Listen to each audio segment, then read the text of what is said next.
Hello and welcome back to the only YouTube channel that doesn't have $50 to pay for editing software, my channel. Also this video is cut off on the right side by a green line, so double watermark. Woohoo! This video is going to be slightly different than my recent ones, where I'm going to do what I used to do years ago and comment on the movie as it goes on. This seems to be a mystery. We're not sure who the killer is, why they are, so I'm just gonna guess and make shit up as I watch. I'm already been drinking for a while. I'm probably going to fall asleep in a couple hours. So there'll be a gap where I change shirts. I'm pretty confident. Okay, on to the movie. Bring on the jump cut. Right away we see a very nervous young man shooting himself in front of a bunch of cows.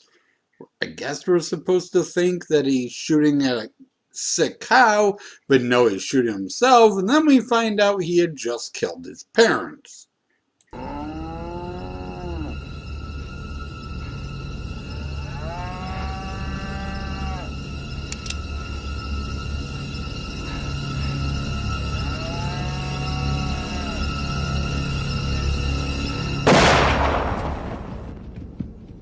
I don't want to talk to you people now. Mr. O'Connor, can we Leave give me alone. just give a The authorities comment, are sir, raising the issue of child abuse. Can you comment on that? My sister never abused that child. The sun rose and set with that boy. There was no abuse in that house.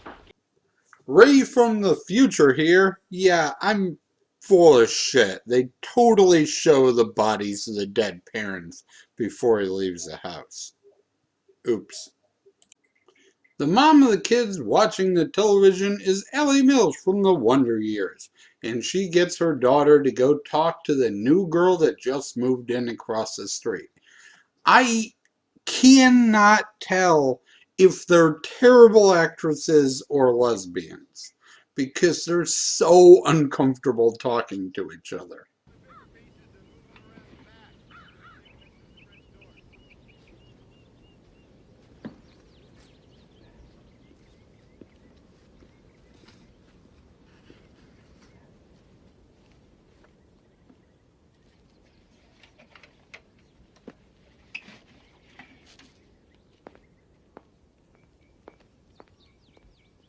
Hi, Hi. my name's Lissa. I'm Tori. You run every day? Yeah? I used to be on the track team. Claremont High? Yeah. I quit last year, though. The other girls were total swell heads. Did you go to Claremont? Yeah, I'm a junior. Oh, so am I. I got a car. I could, give you a ride if you want. Lissa! The star of this movie is Raquel Welch. She's writing a novel about why kids kill their parents and shows up at the fucking funeral, which the sheriff tells her makes her an asshole, because it does, but then he undercuts himself when asked why kids kill their parents. He says, oh, they kill it because of books like yours. When I was a kid, there was no violence on television, so we didn't know it was an option. What? My next book is about children who kill their parents, so... People in my generation, we just didn't kill our families. Why do you think that is, Miss Hayes? Now, that's a question I hope to answer, Sheriff. Well, my theory is because we didn't see it. We certainly didn't read about it. And we didn't hear about it every time we got turned around. So we just plain didn't get the idea to do it. Raquel Welch apparently is a famous enough author that she has a super fan. One of her super fans works at a mental institution, and she's able to interview a patient that knows the kid who killed his parents at the beginning of the movie. His mother killed her parents and then herself, but not before giving birth to twins, a boy and a girl. So one of the two girls in the movie, either the nerdy girl across the street or our main character, track running girl, who are both adopted, is destined to kill their parents. Marshall was writing about serotonin. He said there was a chemical deficiency in the blood that could be inherited. But that's my point. He got it from his mother. Tainted blood. You are a textbook example of why we keep our records confidential. Yeah, we still have an hour left in this movie, and by my estimation, we're 7 minutes into this review by now, so this movie better slow down or this is going to be like a 30-minute video. Ray from the future here again. Yeah, it turns out we're only like 5.5 minutes in. There were a couple duped files because I don't know how to use this editing software yet. Back to the review. Somewhere in here, it's established that the neighbor Lissa, I fucking hate the name Lissa, it was written on the boxes. I'm like, what the hell is Lisa with 2 S's? Turns out it's Lissa. Anyways, her mom is a angry, abusive alcoholic. What are your plans for her? Well, right now all she's interested in is running and boys. But she's planning on going to college. You know, maybe you should monitor her television time. There's too much sex. It's everywhere. Thank God our Lissa intends to stay a virgin until she's married. We see at night a hand with a gas can in it walking up the stairs and pouring gasoline underneath the door of Lissa's parents and lighting a match. Then Tori sees a fire, runs across the street, and saves Lissa, who's sleeping in her bed. So neither of them is the killer? Okay. Mystery on.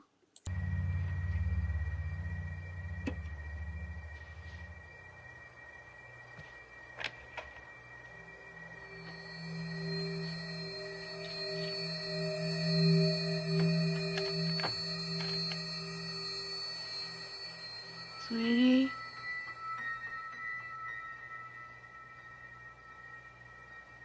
Pumpkin, is that you? What are you doing, Lissa? I heard something at the door. Go on. Maybe it's Lissa. Lissa, open the door right now. I mean it. Okay.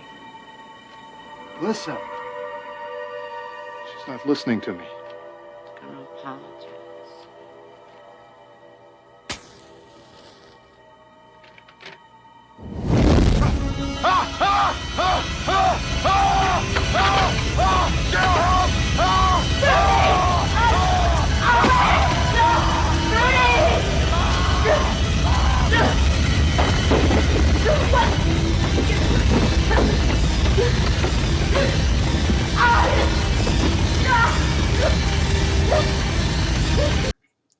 So, Raquel Welch is investigating more, finds one of the former foster homes, and learns that when the little girl was like 4 years old, she killed a kitten.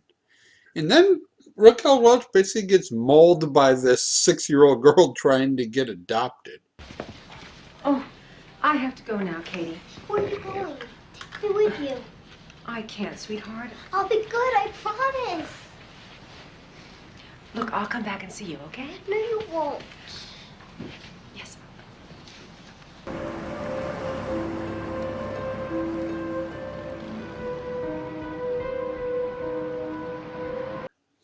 All the signs are pointing towards Lissa. Tori's little brother says that she looks at him weird. The detective thinks that she did it, even though she did go back into her room and go to sleep. Both of the previous murders, the mom and the brother, did kill their parents then themselves. So putting themselves in danger isn't really a red flag. So who do we have to worry about? Well, Lissa does have the tainted blood. It turns out she is the person that Raquel Welch had been looking for throughout this movie. She's the one whose brother killed his family and then himself from a twin that their mother killed her family and then herself.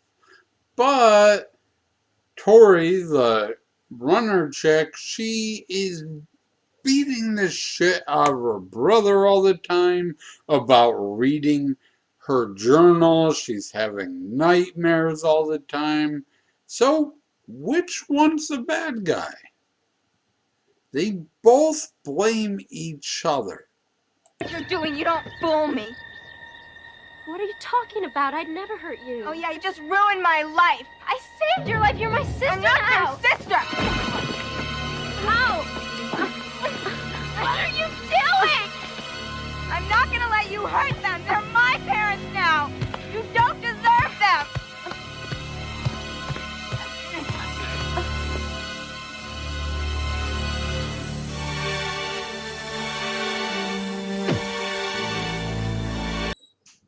Don't worry, she's fine. It's just a little bit of blood. I'll put down in description who the killer ends up being, but the ending of the fucking movie is that Raquel Welch changes her narrative from why do kids kill their parents.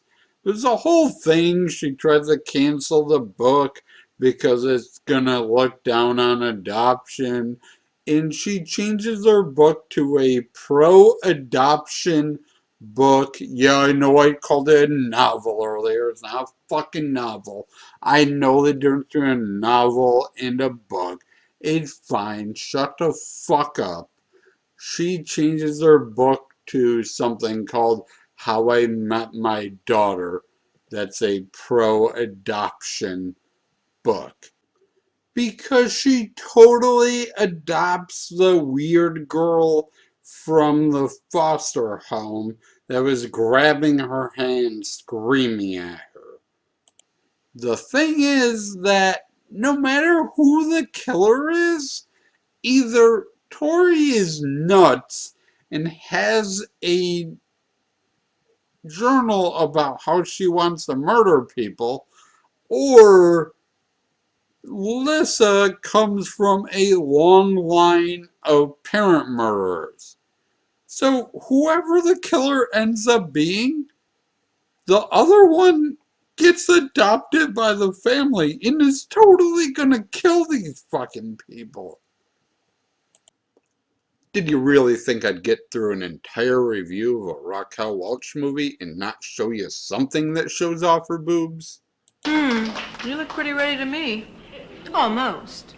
But after all, I can wash out 44 pairs of socks and have them hanging out on the line. We're on day 3 because I messed up when I tried to upload that clip, so it took me an extra hour of editing just for that 2-second joke. Yay. Overall,